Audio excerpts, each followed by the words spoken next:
Более 2 миллионов обращений со всей страны поступило в адрес Владимира Путина в ходе прямой линии. Внешняя политика, бизнес, социально-экономическая ситуация, демография, ЖКХ, образование и, конечно же, здравоохранение.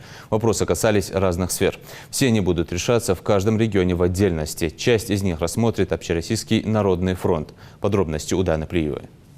Традиционный диалог Владимира Путина с народом в этом году длился почти 4 часа. За это время президент успел ответить на порядка 70 вопросов от граждан. Всего на прямую линию президента поступило более 2 миллионов обращений, и ни одно из них не останется без внимания. Помочь гражданам в решении их проблем задействованный Общероссийский народный фронт. Даже если он не прозвучал в прямом эфире, эти все вопросы, они разрабатываются, прорабатываются.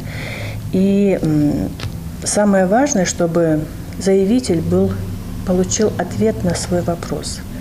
Пока в ингушское отделение ОНФ вопросы не поступили, идет их обработка по министерствам и ведомствам через специальную электронную систему. Безопасность, бизнес, будущее, демография, доходы, ЖКХ, коррупция. Вопросы от заявителей охватывают практически все сферы жизни. Стараемся мониторить, какие-то исполнять то, что возможно нашими силами. Мы привлекали и волонтеров, и НКО.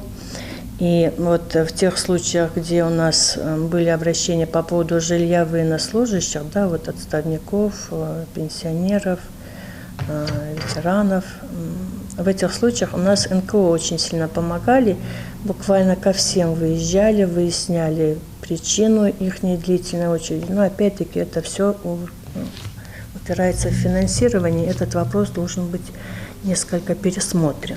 Как и каждый год, активисты ОНФ стараются выбрать из них те, которые могут решить не затягивая. Чаще всего это оказание медицинской помощи людям с ОВЗ и детям с лечением. Было обращение с Малгобека. Обратилась мама на прямую линию, что ребенок болен и нуждается в дорогостоящем обследовании за пределами региона. Активисты выехали к заявительнице, выяснили причины все, да, и был объявлен экстренный сбор, и необходимая для обследования сумма была им организована. Встречаются среди обращений вот такие. В прошлом году Мадина Чехкиева по прямой линии попросила президента найти захоронение брата ее дедушки, ветерана Великой Отечественной Курей Шахабриева. Воспользовавшись интернет-ресурсами, сотрудники ОНФ нашли могилу солдата в Германии. Прошлый год стал непростым для многих. Пандемия заставила сесть дома. В ОНФ тогда обратились малоимущие и многодетные семьи с просьбой помочь с продуктами и лекарствами. В связи с этим фронт организовал ряд акций. Мы выезжали к людям и приносили им ту потребительскую корзину, которая была необходима. В тот момент это было важно. И сахар, и масло, и крупы какие-то. Это все было необходимо, это все было нужно. Но еще было для людей важно, что их не бросили, что им помогают. Понимаете?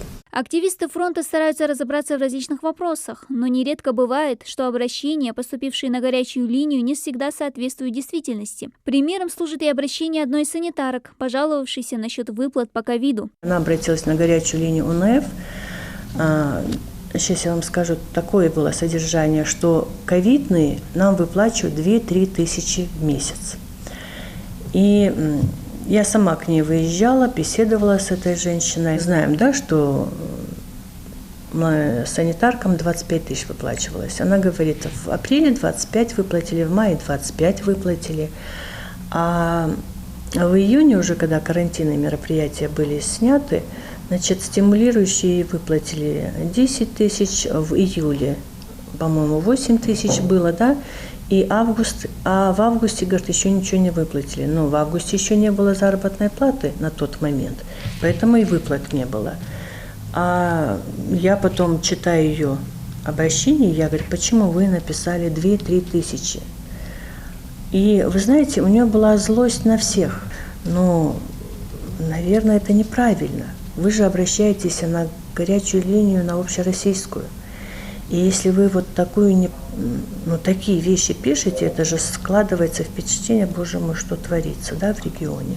Номер горячей линии ОНФ 8 800 200 34 11. Телефон круглосуточный. Обратиться туда может любой житель. В штабе постараются помочь. Дана Плиева, Акрамат Дасхоев. Новости 24.